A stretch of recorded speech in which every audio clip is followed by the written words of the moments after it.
ሰላም ጤና ይስጥልኝ እንደምን ከረማችሁ ጋስፖሎዝ ማይ ቤተሰቦች ኢትዮጵያውያን ኤርትራውያን ይህንን የአማርኛ ቋንቋ መስሙ ሁሉ ከጌታችንና ከመድኃኒታችን ከኢየሱስ ክርስቶስ የሆነው ሰላም በእያላችሁበት ይሁን። ዛሬ ለተቀዳሜን አጠር ባለ ቪዲዮ ተመልሻለሁ። አዲሶች እንኳን ደህና መጣችሁ፣ ነባሮች እንኳን ሰላም ተመለሳችሁ። ዛሬ የምናየው ወደ ቆሮንቶስ ሰዎች ምዕራፍ 14 ነው። ስለተለያየ ነገር ከዚህ የመጽሐፍ ቅዱስ ክፍል አብረን እናያለን። አብራችን ቆዩ። አንደኛ ቆሮንቶስ ሰዎች ምዕራፍ 14 ፍቅርን ተከታተሉ፣ መንፈሳዊ ስጦታንም ይልቁንም ትንቢት መናገርን በብርቱ ፈልጉ። ፍቅርን ተከታተሉ። ፍቅርን ተከታተሉ ማለት የእግዚአብሔር የሆነውን ፍቅር በእውነት ሰዎችን መውደድ፣ ጥላቻን ማውጣት፣ በመንፈሳዊ ስጦታንም ይልቁንም አሁን የመንፈሳዊ ስጦታ ልሳን መናገር፣ የተለያዩ ነገሮች ከሱ ሁሉ የበለጠው ከሁሉም ስጦታ ይልቅ ትንቢትን እንድታውቁ ከእግዚአብሔር የሆነውን ትንቢት እንድናቅ ማለት ነው። ያ በጣም ይጠቅማል። እነ ኤርሚያስ፣ እነ ኢሳያስ፣ እነ ትንቢተ ሕዝቅኤል፣ እነ ትንቢተ ዳንኤል ብዙዎቹ መዓት ነገር ቀድመው ይናገሩና ህዝቡን ያስጠነቅቁ ነበር። ያ ለሚመጣው ቀን ህዝቡ እንዲዘጋጅ ይጠቅማል ማለት ነው አይደለ? ልክ እንደዛ እንዲሆን ያንን ፈልጉ ይለናል። በልሳን የሚናገር ለእግዚአብሔር እንጂ ለሰው አይናገርም። በልሳን የሚናገር ሰው ለሰው ምንም የሚገባ ነገር የለም ትርጉም ካላወቀ ማለት ነው። ስለዚህ ሚስጥርን ነው የሚያወራው። በልሳን የሚናገር ሰው ቀጥታ እግዚአብሔርን ነው የሚያነጋግረው በማቋንቋ በራሱ በእግዚአብሔር ቋንቋ። ነገር ግን ተናጋሪው ያውቀዋል አያውቀውም? ቀጥለን እናያለን። የሚያስተውለውም የለምና ሰው ሆኖ የሚያስተውለው የለም ትርጉም አዋቂነት ካልተሰጠው በስተቀር። ያ ሰው የሚያወራው ምንድነው? ከእግዚአብሔር ጋር ሚስጥርን። እንዴ ካልሰማ ምን ይጠቅመዋል የሚለውን ደግሞ እናያለን። ካልሰማ የሚጠቅመው ነገር አለ ለባለቤቱ ለተናጋሪው፣ ከእግዚአብሔር ጋር ሚስጥር ማውራቱ ማለት ነው። የሚያስተውለውም የለምና በመንፈስ ግን ሚስጥርን ይናገራል። ሚስጥር የሆነ ነገር ነው የሚናገረው። አንድ ሰው ሲጸልይ ለምሳሌ ባይረዳውም ስለ ጦርነት ይሆናል የሚጸልየው፣ ስለተለያየ ነገር ይሆናል የሚጸልየው። ግን የዛን ሰው አንደበት፣ የዛን ሰው ምላስ፣ የዛን ሰው እስትንፋስ በዛች በሚናገርበት ሰዓት የእግዚአብሔር መንፈስ ነው ማለት ነው የሚጸልየው። ስለዚህ ባለቤቱ ካፉ ይውጣ እንጂ ምን እንደሆነ አያውቅም ማለት ነው። ትንቢትን የሚናገር ግን አለ። አሁን ልሳንን የሚናገር ለእግዚአብሔር ሚስጥር ነው የሚያወራው። ስለዚህ ለሰው ምንም አይጠቅምም። ስለዚህ ትንቢትን የሚናገር ግን ለማነጽና ለመምከር ለማጽናናትም ለሰው ይናገራል። ለምሳሌ በአማርኛ ለሚያዳምጡ ሰዎች በአማርኛ ሳወራ ስለሚገባቸው ቁጣም ሆነ ተግሳጽም ሆነ ምክርም ሆነ ፍቅርም ሆነ ሰምተው ይመልሳሉ። በልሳን ግን ብናገር ምንም የሚጠቅማቸው ነገር የለም። ያ ልሳን ለእግዚአብሔር ጋር የምንገናኝበት ያ ሰው የሚገናኝበት ሚስጥር ነው ማለት ነው። ስለዚህ ለሰሚው አይጠቅመውም። የሚጠቅመው ለዛ ለተናጋሪው ብቻ ሚስጥር ከእግዚአብሔር ጋር ያወራል፣ ራሱን ያድስበታል ማለት ነው። ሪቢውልድ ያደርጋል። በልሳን የሚናገር ራሱን ያንጻል። በልሳን የሚናገር ማንን ያንጻል? ራሱን፣ የተጎዳውን የተሰባበረውን ማንነቱን ያንጻል። ትንቢትን የሚናገር ግን ማህበሩን ያንጻል። ትንቢት የሚናገር ሰው በአማርኛ ወይኔ ቁጣ ከፊት ለፊታችን እየመጣ ነው፣ በዚህ በማርች መጨረሻ ላይ የሚመጣት ከባድ ነገር አለ ስላችሁ፣ ምንድን ነው ከባድ ነገሩ? እግዚአብሔር የገለጸልኝ ነገር ከሆነ ያ ህዝቡን ያንጻል ያዘጋጃልም፣ ያ ይሻላል ነው የሚለን። በልሳን የሚናገር ራሱን ያንጻል፣ ትንቢትን የሚናገር ግን ማህበሩን ያንጻል። የብዙ ሰው ጥቅም ስለሚበልጥ በልሳን ከምትናገሩ፣ ልሳን መጥፎ ነገር ነው አይደለም። በልሳን ከምትናገሩ ይልቅ ይሄንን ለምኑ፣ ይሄንን ጠይቁ። ምክንያቱም ከአንድ በላይ ታደሱበታላችሁ፣ ከአንድ በላይ ታንጹበታላችሁ፣ ከአንድ በላይ ታጽናኑበታላችሁ፣ ከአንድ በላይ ወደ እግዚአብሔር ደጅ ትጠሩበታላችሁ። ስለዚህ ትንቢትን ፈልጉ ይለናል። ትዝ ይላችኋል የሳምራዊቷ ሴት እሺ ብላ የተቀበለችውና ውሃን ጥላ ሮጣ ምስክር የሆነችበት ምክንያት እሷ ብቻ የምታውቀው ሚስጥር ስለነገራት ነው። 5 ሰዎች አግብታ ነበር። ባል የለኝም ብላ ስትስቅድ፣ ባል የለኝም ማለትሽ ልክ ነው፣ ባልሽ አይደለም፣ 5 ባሎች ግን ነበሩሽ ሲላ 5 ባል ስላላት ትንቢት ነገራት ማለት ነው። ስለነገራት ሮጣ ውሃን ጥላ ልትናገር ሄደች። ለምን አመነች ማለት ነው። እንደዛ እንዲታነጽ ሰው እንደዛ እንዲገባው ነው ትንቢት ይናገር የሚባለው። ትንቢት ማለት ዝም ብሎ እንቱፍንቱ አይደለም። ትንቢት ማለት ለምሳሌ ከመከሰቱ በፊት ከ10 ዓመት በፊት ከ5 ዓመት በፊት ከ3 ዓመት በፊት አይታችሁት የሚሆን ነገር ወይንም ባልደረሳችሁበት ድግስ ላይ ቀድሞ ያንን ድግስ አይታችሁ እዛ ድግስ ላይ መገኘት የሆነ ነገር ቀድማችሁ የምታውቁትና መንፈሳዊ ሚስጥር ያለውን ነገር ለሰው ስትነግሩ ጥሩ ነው። ቀድመን ስናይ ለሚነገረው ሰው ጠቃሚ ነው። እንደ ሳምራዊቷ ሴት ማለት ነው። 5 ባል እንዳላት ቢነግራትም የዘላለም ውሃን ደግሞ ሰጥቷታል ከሆዷ የሚፈልቅ ወጭስ መንፈስ ቅዱስ ማለት ነው። እና ልትመሰክር ሄደች። ዝም ብላ አልሄደችም። ቃሉን ከተቀበለች በኋላ ከኔ የምትቀበዩን የምሰጥሽ ውሃ ለዘላለም እንዳትጠም የሚያደርግ ነው ስላለ ማለት ነው። ስለዚህ የምንጠይቀውን ነገር እንድናቅ ያግዘናል። ሰለሞን ጠቢቡ እግዚአብሔርን ሲለምነው ሀብት ስጠኝ አላለው።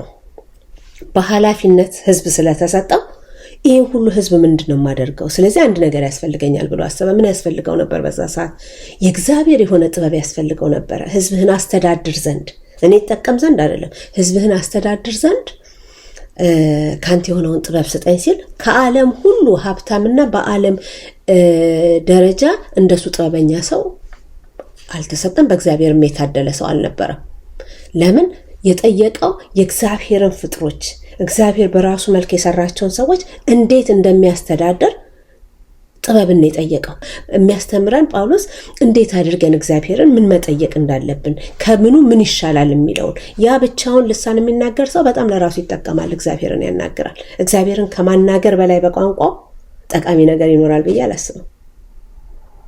እጅግ በጣም ጠቃሚ ነገር ነው እና በልሳን የሚናገር ራሱን ያንጻል። አሁን ያንጻል ማለት ምንድነው? አሮጌ ቤት መታደስ ማለት ነው። እንደ አሮጌ ቤት መታደስ አዳዲስ ነገሮችን አሮጌ ነገራችንን እየተውን አዲስ ሰው እንድንሆን ይረዳናል። ትንቢትን የሚናገር ግን ማህበሩን ያንጻል። ሁላችሁም አለ በልሳን ልትናገሩ እወድ ነበር። ሁላችሁም። ስለዚህ ሁሉም ሰው አይናገርም ማለት ነው። እዚህ ጋር ስናየው ሁላችሁም ብትናገሩ እወድ ነበር፣ ትንቢትን ልትናገሩ ግን ከዚህ ይልቅ እወዳለሁ። በልሳን ከሚናገር ትንቢት የሚናገር ይበልጣል። ወየው እንደዚህ አይነት እሳት እየመጣ ነው ብሎ እሳት ከመጣ ወይንም ደህንነት ከመጣ ወይንም ጥጋብ ከመጣ የሚናገር ሰው ይበልጣል ልሳን ከሚናገር ሰው። ስለዚህ ብዙ ሰው ስለሚያድስ ያንን እመርጣለሁ ነው የሚለው ጸሐፊው ጳውሎስ። አሁን ግን አለ ወንድሞቼ ወደ እናንተ መጥቼ በልሳኖች ብናገር፣ አሁን ራሱን ነው የሚናገረው ጳውሎስ። በልሳን ይናገራል አይደል? በአንድም ልሳን አይደለም እሱ የሚናገረው፣ በብዙ ልሳኖች ከእናንተ በላይ ይናገራል ይላል። ለምሳሌ በብዙ ማለት ፈረንሳይኛ፣ ቻይና፣ ጣሊያን ምናምን ሁሉም ነገር ተሰብስቦ የብዙ ቋንቋዎች ተናጋሪ ነበር ጳውሎስ በልሳን ማለት ነው። አሁን ግን ወንድሞች ሆይ ወደ እናንተ መጥቼ በልሳኖች ብናገር በመገለጥ ወይንም በእውቀት ወይንም በትንቢት ወይንም በትምህርት ካልነገርኳችሁ ምን እጠቅማችኋለሁ? አሁን መጥቼ በልሳን ዝም ብዬ ብናገር ለእናንተ ምን እጠቅማችኋለሁ? ይልና ጥያቄ መለከት ያደርጋል። ደግሞም መለከት የማይገለጥ ድምፅ ቢሰጥ ለጦርነት ምን ያዘጋጃል? አሁን ማሰሙት ጡሩምባ ቢጮ ለጦርነት አያዘጋጃችሁም። ስለዚህ አልገባችሁም ትርጉሙ ማለት ነው። ስለዚህ ትርጉሙ የማይገባ ነገር በሰው ፊት መነገሩም ምንም ጥቅም የለውም። ግን ትንቢት የሚናገር ሰው አሁንም ማህበሩን ለማነጽ ስለሚረዳ ያ ይጠቅማልና ለብዙሃን የሚጠቅም ነገር ሁሌ ተመራጭነት አለው ማለት ነው። እንግዲህ እናንተ ደግሞ የተገለጠውን ቃል በአንደበት ባትናገሩ ሰዎች የምትናገሩትን እንዴት አድርገው ያስተውሉታል? የጥያቄ ምልክት። እንደው በልሳን ብትናገሩ ሰው እንዴት ይረዳቸዋል? ያስተውሉታል። ለነፋስ የምትናገሩ ትሆናላችሁ። የማይጠቅም ነገር ማለት ነው። ለምሳሌ አንሰው ዳራራራራ ቤል ምንም አይጠቅምም። ለእግዚአብሔር ምስጢር ያወራል፣ ለሰሚዎቹ ግን ምንም አይጠቅምም ነው የሚላል። በዓለም ምናልባት ቁጥር የሌለው የቋንቋ አይነት ይኖራል። ቋንቋም የሌለው ህዝብ የለም። በተለያየ ዓለም የሚኖር ህዝብ የራሱ የሆነ ቋንቋ አለው። እንግዲህ የቋንቋውን ፍቺ ባላውቅ ለሚናገረው እንግዳ እሆናለሁ፣ የሚናገረውም ለኔ እንግዳ ይሆናል። እንዲሁ ደግሞ እናንተ በመንፈሳዊ ስጦታ በብርቱ የምትፈልጉ ከሆናችሁ ቤተክርስቲያንን ለማነጽ እንዲበዛላችሁ ፈልጉ። ምን እንዲበዛላችሁ ፈልጉ? ቤተክርስቲያንን ለማነጽ፣ ሌሎችን ለማነጽ፣ ጉባኤን ለማነጽ ያንን ፈልጉ ይለናል። ስለዚህ በልሳን የሚናገር እንዲተረጉም ይጸልይ። አያችሁ፣ ይሰጣል ማለት ነው። በልሳን የሚናገር ሰው ሲጸልይና ደግሞ መተርጎምን ሲሰጠው ከእግዚአብሔር ጋር ያወራውን ሚስጥር ለሰዎች መግለጽ ይችላል ማለት ነው። ያ ደግሞ ከትንቢትም ተናጋሪው የተሻለ ይሆናል ማለት ነው። ምክንያቱም ሚስጥርን ያወራል ከእግዚአብሔር ጋር የተባለውን የእግዚአብሔር የሆነውን ሚስጥር መተርጎም ከቻለ አንድ ሰው በጣም ለጉባኤው ጠቃሚ ይሆናል ማለት ነው። ስለዚህ በልሳን የሚናገር እንዲተረጉም ይጸልይ። በልሳን ብንጸልይ መንፈሴ ይጸልያል፣ አእምሮዬ ግን ያለ ፍሬ ነው። ትርጉሙን ካላወቃችሁ አእምሮአችሁ የትም ቦታ ሊሆን ይችላል፣ አፋችሁ ነው የሚጸልየው። አፋችሁ ሚስጥር ያወጣል፣ ትርጉሙን ስለማያውቀው ግን አእምሮአችሁ አለ ፍሬ ነው። ስለዚህ አለ ፍሬ ነው አእምሮዬ፣ ምላሴ ግን ይናገራል። የሚናገረው ግን ጠቃሚ ያልሆነ ነገር አይደለም፣ ሚስጥር ነው። ከማን ጋር ነው? ከእግዚአብሔር ጋር ማለት ነው። እና እንግዲህ ምንድነው? በመንፈስ እጸልያለሁ፣ በአእምሮ ደግሞ እጸልያለሁ። በመንፈስ እዘምራለሁ፣ በአእምሮ ደግሞ እዘምራለሁ። ትርጉሙ ሲታወቅ ደግሞ አፋችሁ ስትናገሩ በአእምሮአችሁ ስትተረጉሙ ያ በሁለቱም እኩል ሰራችሁ ማለት ነው። እንደማ ካልሆነ አንተ በመንፈስ ብትባርክ ባልተማሩ ስፍራ የተቀመጠው የምትለውን ካላወቀ እንዴት አድርጎ ለምስጋና አሜን ይላል? አሁን ለምሳሌ አሜን ማለት መስማማት ማለት ነው። አሜን ተቀብያለሁ ነው።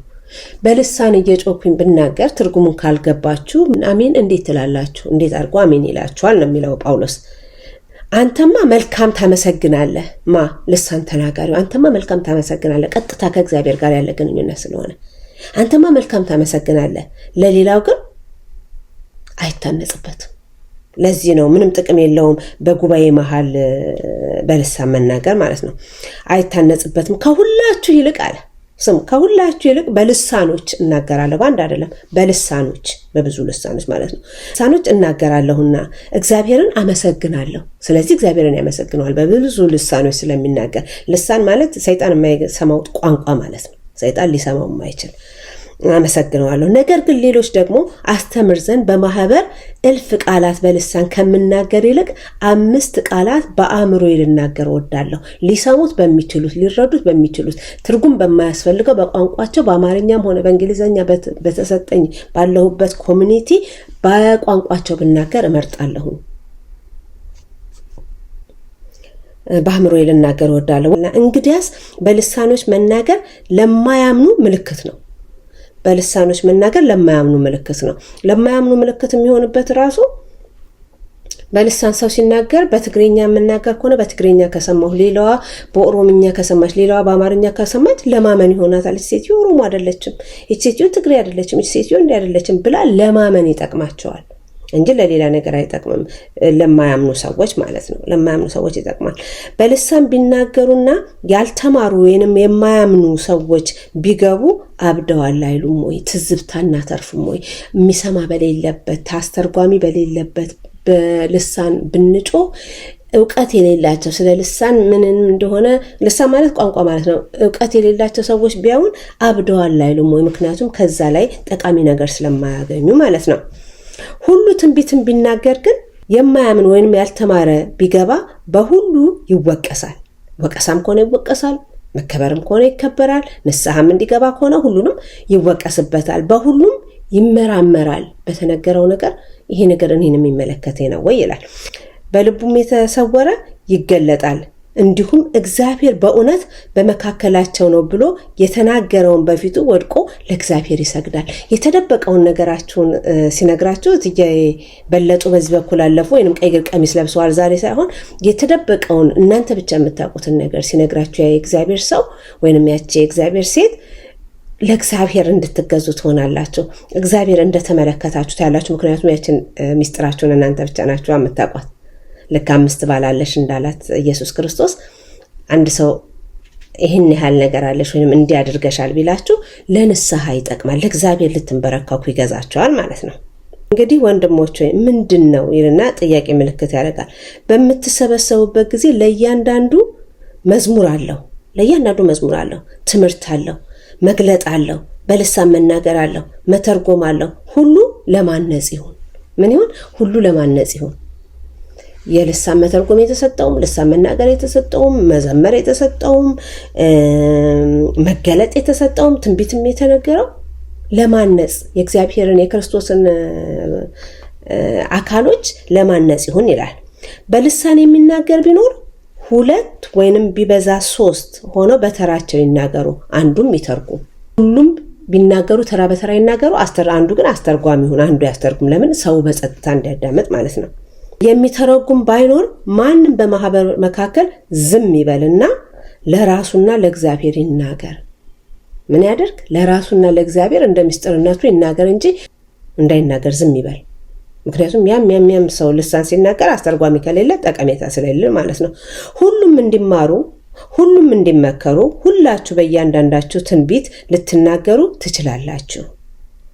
የነቢያት መናፍስት ለነቢያት ይገዛሉና። አንድ ነገር እዚህ ጋር የነቢያት መናፍስት ለነቢያት ይገዛሉና። የመንፈስ ልዩነት ከሌለ የሰው ልጅ አይጻረርም እርስ በራሱ። አንድ መንፈስ ከሆነ አንዱ መንፈስ ለአንዱ መንፈስ ይገዛል። ምክንያቱም ዓላማው ሕዝብን ማነጽና ወደ እግዚአብሔር ማምጣት ስለሆነ ሁልጊዜ መጣላትና መለያየት፣ መከፋፈል የሚኖረው የእግዚአብሔር መንፈስና የተለያየ መንፈስ አብሮ ሲሰበሰብ ነው ማለት ነው እንጂ የእግዚአብሔር ስራ ቃሉም አንድ ነው፣ መንገዱም አንድ ነው፣ የሚሰራውም ለአንድ ዓላማ ነው፣ ህዝብን ወደ እግዚአብሔር መንግስት ለማፍለስ ነው ማለት ነው። ስለዚህ መለያየት አይኖርም። የመንፈስ አንድነት ስለሆነ አንዱ መንፈስ የነቢያት መናፍስት ለነቢያት ይገዛሉ። እግዚአብሔርስ የሰላም አምላክ ነው እንጂ የሁከት አምላክ አይደለምና። እግዚአብሔር የሁከት አምላክ አይደለም። በቅዱሳን አብያተ ክርስቲያናትም ሁሉ እንዲህ ነው። በቃ እግዚአብሔር የሁካታ መንፈስ አይደለም። እግዚአብሔር የጫጫታ መንፈስ አይደለም። እግዚአብሔር አንዱን አውጥቶ እየጮሁ እየተሳደቡ ምን እያሉ የማያንጽ ነገር እየተናገሩ አስተማሪ ነኝ ማለት አይቻልም። ምንድነው የሚያስተምረው ያ ሰው? ለምሳሌ እነዛ ሰዎች ባለማወቅ ካጠፉ ያ ሰው ማድረግ የሚችለው እውነትን ይዞ መቀመጥ ብቻ ነው። ስለ እውነት ማውራት። እውነት ራሱ መንገድ ሆኖ ሰዎችን ያድናል ማለት ነው እንጂ የዛ ሰውዬ ስድብ፣ የዛ ሰውዬ ጩኸት፣ የዛ ሰውዬ አንዱን መጣል፣ የዛ ሰውዬ አንዱን ማንሳት ለክርስቶስ ህብረትም አይጠቅምም፣ ለነዛም ሰዎች ስም አይበጅም ማለት ነው። ትንቢት ለመናገር በብርቱ ፈልጉ፣ በልሳኖች ከመናገር አትከልክሉ። ሰዎችን በልሳን ከመናገር አትከልክሉ፣ ነገር ግን ትንቢትን ለመናገር አብዝታችሁ ፈልጉ ይላል። ነገር ግን ሁሉ በአግባብና በስርዓት ይሁን ይላል። ስለዚህ ስለ መንፈስ ቅዱስ በደንብ አድርጌ ያስረዳሁ ይመስለኛል፣ እኔም በገባኝ መጠን ማለት ነው። አብራችሁን ስለቆያችሁ ከልብ እያመሰገንኩኝ ሮብን በኦዲዮ ቅዳሜን ደግሞ በቪዲዮ ተመልሼ እስካያችሁ ድረስ መልካም ዕለተ ቅዳሜ ይሁንላችሁ። ሰላም ቆዩኝ። ሰላም ያገናኘን።